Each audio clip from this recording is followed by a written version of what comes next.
Então, entenda bem, quando Salomão diz assim, a vida e a morte estão no poder do quê? É que se tu conversar demais, for fofoqueiro demais, a morte pode te pegar amanhã. A língua ferina, a língua que não tem controle, ela na verdade pode trazer para ti morte. Mas uma língua que sabe guardar segredo, que não fala muito, que é controlável, aí a pessoa vai ter vida. Se você guardar bem a sua língua, olha, quem guarda a sua língua, quem guarda segredo, então é muito importante que você pondere as palavras. Esse é o primeiro versículo que eu quero citar. E o segundo versículo que eu quero citar é Mateus 12:37, de Mateus. Nunca mais, bota bem aqui, Caio, nunca mais esqueça 3 versículos para tu não entrares em fofoca, em contenda, para você viver uma vida tranquila. Como é que diz? Porque por tuas palavras serás justificado e por tuas palavras serás condenado. Então pronto, tudo que você falar, tudo que você disser, tudo que você escrever, tudo que você colocar no WhatsApp, tudo que você colocar em e-mail, tudo que você colocar, pondere o que você vai colocar.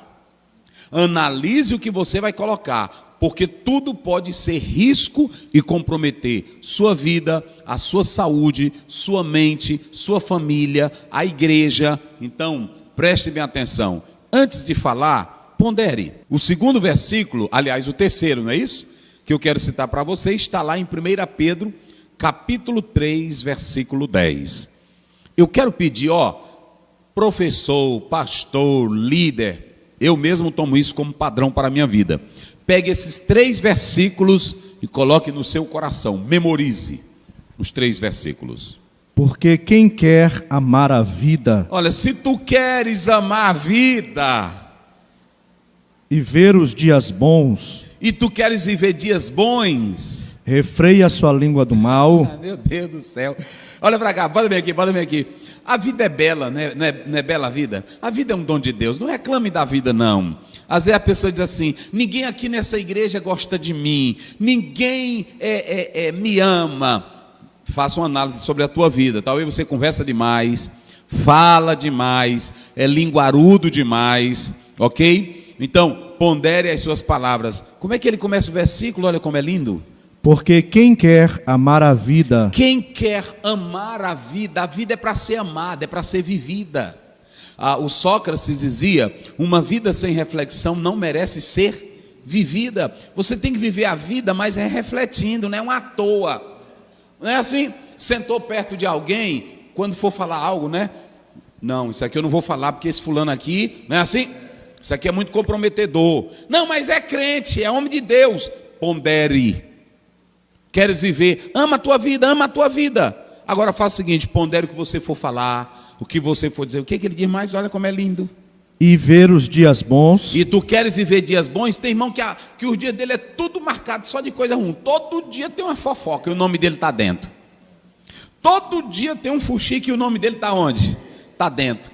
Tudo na igreja o nome dele está dentro. Olha, pondere, ame a vida. E se tu queres dias bons, aí Pedro termina com um versículo lindo. Refreie a sua língua do mal e os seus lábios não falem engano. Olha, refreia a tua língua do mal e os teus lábios não falem engano. Então pronto, não esqueça mais ele. Olha aqui, bota para cá. Dê um recadinho aí para o irmão que não tem controle na língua, o que quer falar demais, o que fala e depois se arrepende. Manda ele pegar 3 versículos e tomar como padrão. Eu faço isso. Faça isso e Deus vai te dar vitória. E olha para cá, deixa eu dizer uma coisa aqui. Quero dizer aqui aos irmãos que me acompanham. Eu sou pregador da palavra de Deus. Eu sou profeta da palavra de Deus. Pela graça que Deus me deu. E quando eu prego o evangelho, eu prego a seriedade do evangelho. Eu não cito o nome de pregador, eu não cito o nome de movimento e eu não cito o nome de igreja, para que você não tenha autoridade de fazer crítica à minha crença, à minha vida particular com Deus aleatoriamente. Ok? Por isso que eu estou usando esse momento aqui para dizer isso para você. Eu não uso nada sem base. Quando eu faço uma crítica a um movimento, a uma pessoa, a um pastor, eu faço na questão da Bíblia. E eu vou dar aqui um exemplo. Quer ver? Quando eu falo de pastor que não anda correto, a minha Bíblia diz lá em 1 Timóteo 3, convém que o bispo seja irrepreensível. Se ele anda namorando, compra fiado e não paga, tira dinheiro da igreja, desvia coisa que não é para desviar, ele está irrepreensível? Então eu estou fazendo segundo a Bíblia. Eu vou dar outro exemplo aqui. Se eu olho para a minha Bíblia e Paulo diz que tudo, está lá em 1 Coríntios 14, deve ser com decência e ordem. Nós sabemos que tem cultos esdrúxulos, sem base bíblica. E aí eu quero dizer, as emoções que alguém sente não é a base para dizer que é espiritualidade. Eu tenho que analisar se está de acordo com a Bíblia, eu tenho que analisar a tradição da igreja naquilo ali, e aí eu vou analisar segundo a Bíblia, a palavra. Você tem que ter cuidado, para quando você for julgar, você saber o seguinte, mas como é que o pastor está julgando isso? Ele está julgando segundo Deus, segundo a Bíblia ou segundo a cabeça dele?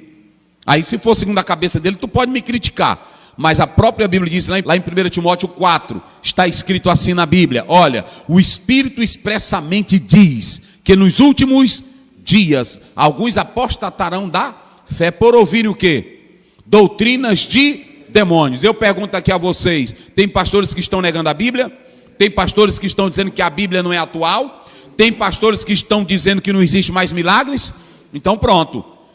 Eu julgo segundo a Bíblia, e que você guarde isso. Eu não cito o nome de ninguém, nome de igreja, nome de pessoa. Então muito cuidado, para quando você for fazer comentário, você não fazer comentário, isso é um hipócrita, é não sei o quê. Quem primeiro é a pessoa que está fazendo o julgamento. Quando você for fazer um comentário, está aqui o Caio, que ele é quem acompanha a minha rede social, às vezes, o Anuá também, às vezes, quando uma pessoa manda uma pergunta séria, verdadeira, eu respondo na mesma hora. Agora, esse negócio de opinião, uma opinião vaga, uma opinião da mente sem base, não, você tem que fazer o seguinte, você tem que argumentar, mostrar na Bíblia, e não só mostrar na Bíblia, porque às vezes você cita um versículo fora de um contexto, mas tem que ser com a exegese e com a hermenêutica, e também com carinho. Se você não tem amor, a primeira coisa que você vai fazer é só criticar, é chamar os outros de miseráveis, de hipócritas, de desgraçado, e não é assim que Deus quer que nós façamos, ok? Então vamos lá, não julgueis para que não sejais julgado.